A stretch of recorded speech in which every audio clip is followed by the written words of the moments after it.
Hey y'all, I'm way late, but I'm on. That's a plus. That's a woo woo for me. I've had people in here this afternoon, and I was helping a lady fill out some paperwork, and just time just got away from me, and I was getting ready for youth, and I was like, oh, I need to do a live, and I need to do a quick one. So this is going to be quick. This morning, I didn't know what I was going to talk about in women's group, and I was like, Lord, I need you to lead me, and He led me to Galatians 5, verse 14, and it says, for the whole law can be summed up in this one command: love your neighbor as yourself. So we talked about that this morning. We talked about how do we love our neighbor as ourselves, but when we don't love ourselves, how do we love ourselves? And it's hard sometimes to love ourselves, because when we look in the mirror, we just see all the things, all the negative things, all the negative things that the world would want us to hear, and all the negative things, that people want to spew at us. Well, you're not qualified to be the teacher. You're not qualified to do that. You got drunk, you got high, whatever it might be. We have a hard time loving ourselves. So my challenge to them this morning, I gave them two. When we speak about love your neighbor, somebody comes to our mind, whether it's our actual neighbor or somebody else. Somebody comes to our mind. So I challenged them for this next week, pray for that person. Pray for them specifically. And pray the Lord will bless them and protect them, or whatever it may be, but pray for them specifically for this week. They don't have to know you're praying for them. Just pray for them. And then the second thing that I challenged them was do something for yourself every day for the next week.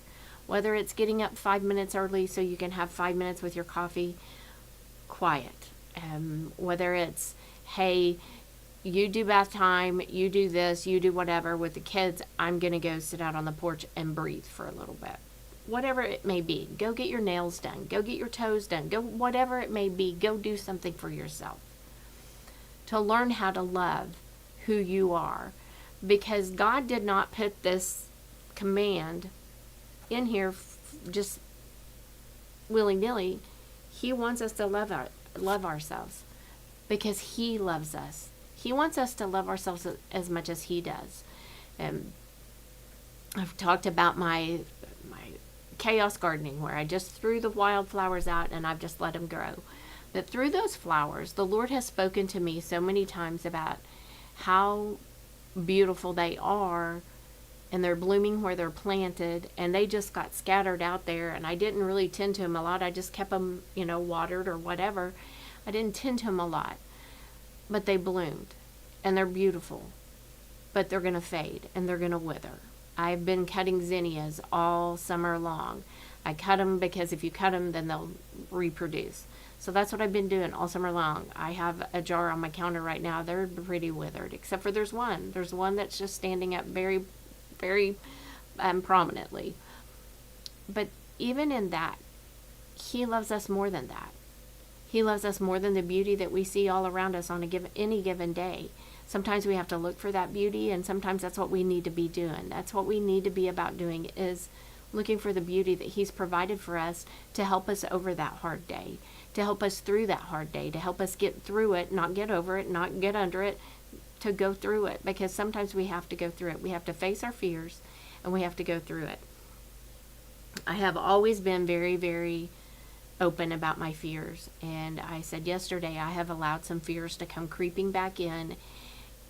And I am doing my dead level best to take those fears back out and not get wrapped up in that and not let the enemy use that. I've been casting it out. I'm just like, not today. You're not going to use any kind of fear to subdue me today. I'm going to do what God has called me to do. I have some really, really, really, really hard decisions to make. Tough decisions to make. Decisions I don't want to make, but I have to.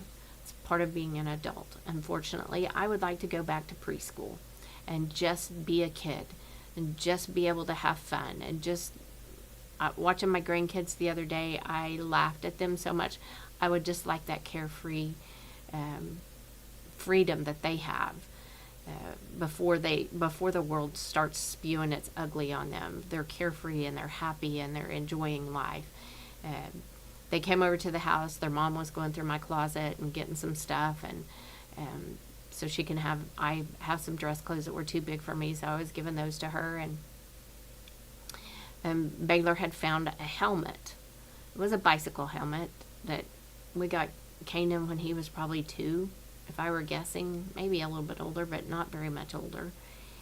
And she said, Big Mama, may I have this? Or Big Mama, may I have this? Because she calls herself Mai.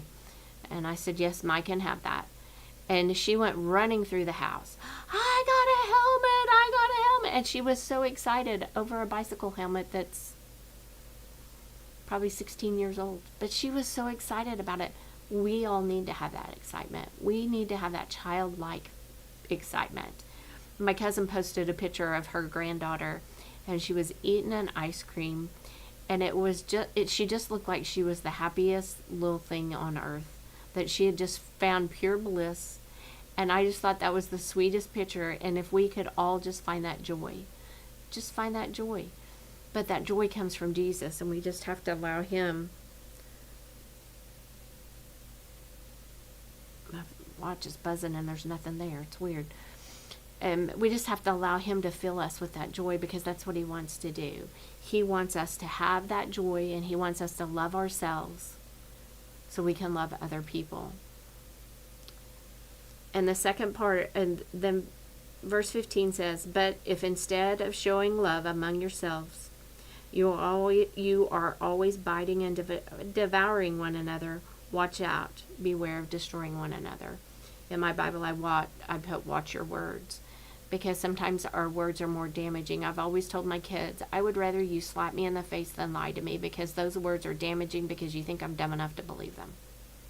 That's damaging. Or words hurt, and they linger. And especially when someone is a wordsmith, is what I call them, or a wordy person, that they try to make it sound like they're being kind, but it's really a stab in the back. Those things hurt. And we have to be careful with those, because that is not what God has for us, and it's definitely not what he has for his church. So we need to be careful, and we need to love ourselves as we love our neighbor. It's hard to love ourselves, but you need to do that. So this week, I'm going to challenge you. Pray for somebody. And if you can't think of a neighbor to pray for me, because I can sure use your prayers. And then go do something every day for yourself. Whether it's 5 minutes sitting out in the sun, whether it's going and getting your hair cut, or just going and getting your hair washed and dried, or whatever makes you feel good. And it's not all about feeling good, and I'm not telling you should be the one that always feels good, because we're going to have hard days. But if it's taking that 5 minutes just to take a bath, whether it's a 5-minute bath or a 2-minute bath or a 20-minute bath, to take that moment for yourself, so you can reflect on who God shows you who you are. If we could see ourselves through God's eyes, we'd see ourselves much, much differently. And he just wants to show us that on any given day. So I hope today that you will pray for somebody that came to your mind when you think of neighbor, and then do something for yourself every day for the next week. Justin Todd Herod will be with us in services on Sunday at 9 and 11. He will have charge of the services. And then we are going to have a concert at 6 o'clock. He's going to bring his new album, new music. We were going to have dinner after the concert, but that has been canceled. We are not doing dinner. We are just having the concert, and that is it. And then we'll all just dismiss and go home. So I would encourage you to come out and listen to Justin Todd, because he does an amazing job. And I think we're going to have some baptisms after second service. I believe I had a phone call today, and that's what they want to do. So I believe we're going to have some baptisms in the pond if it's possible. So, and if you are having a hard time with hope, this book, it's called Hope When Your Heart is Heavy. And it's just one-page devotionals throughout it. And it is just the most amazing. You can see I have tags because I've been sharing them with the ladies group. But it's just an amazing book. Amazing if you're in a hard spot. read it. And I got it from Proverbs 31 Ministry. Just go online and you can find them. And it's hope when your heart is heavy, because sometimes we lose our hope, and when we're hopeless, the enemy can just keep firing those darts and firing those darts and firing those darts, because we're hopeless. We don't have the energy to even put on our armor and batten ourselves up to protect ourselves from it. So I encourage you to get in, not only just this devotional, but also get in His Word, because this devotional has led me to His Word, because there's some things in there and I'm like, I didn't know that was there, and I will go and read it and I'm like, wow. And so just stay encouraged. And if I can help in any way, or we can help in any way here at the church, please don't hesitate to call 918-399-5956. And we'll do what we can to help you. If you know anybody that needs food, we have food. They just need to call the church and set up a time to come pick it up. We don't have a set time, day, whatever. We don't do that. We just don't do that, because we know that's not when the need arises. So I need to go get ready to be check in our youth. It will be starting at 6 o'clock with our younger kids, and then junior and senior high youth at 7. Next Wednesday, we will be starting adult Bible study back, and that will be over here at 6 and 7 for those parents who come, drop their kids off and sit in their car. You can come in and participate in the adult Bible study. At the 7 o'clock, there will be music sometimes, not always, but there will be some music. So that's something new. But next Wednesday at 7 o'clock, we'll be doing a suicide prevention.